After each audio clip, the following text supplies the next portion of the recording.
the Conference League has been set up essentially as a third tier of European competition, whereby, and we can draw parallels pretty much from everything, from the Champions League to the Europa League. We can draw a parallel from the Europa League to the Conference League. This is actually going to start next year.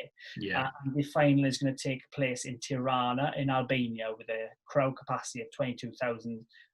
Probably with COVID taken into account, it'd probably be 150 people allowed in by then, all wearing masks and spaced out 10 meters apart.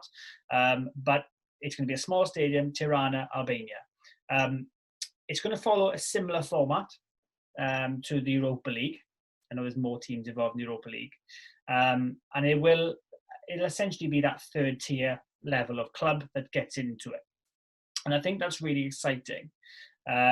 We've gone into the whys and why you might want to be partaking in it. It's exciting. You know, there's clubs like Newcastle, like I'm a Newcastle fan. If we can manage a top 8, top 9 finish, we'd get into that more than likely. I don't exactly know what the bandings would be in different leagues, but you'd imagine an 8th place finish in the Premier League, or maybe an FA Cup runner-up medal, perhaps that'll get you in. It's yet to be decided how you qualify. But it's exciting to get into it, to get those European nights under the lights again. You know, Leeds United would love that, because they're not going to get Champions League, they're not going to get Europa League, but they might be able to get a 9th, 8th place finish. Sheffield United would have that this year had it been, in place. So I'm definitely really excited for it.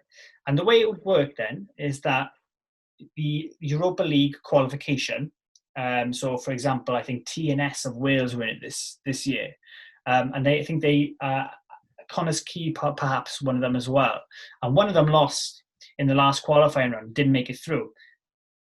If that was this year or sort of next year, then they would have dropped into the Conference League as a result, in the same way that the Champions League qualification they drop down into the Europa League. Okay. And whoever ends up winning the Conference League gets a qualification spot into the Europa League. Yeah. And it's kind of a way to say, you know what, if you're good in competition but you can't sustain it over games, there is a chance that you could win the Conference League to get into the Europa League, win the Europa League to get in the Champions League, all the while finishing ninth in the league.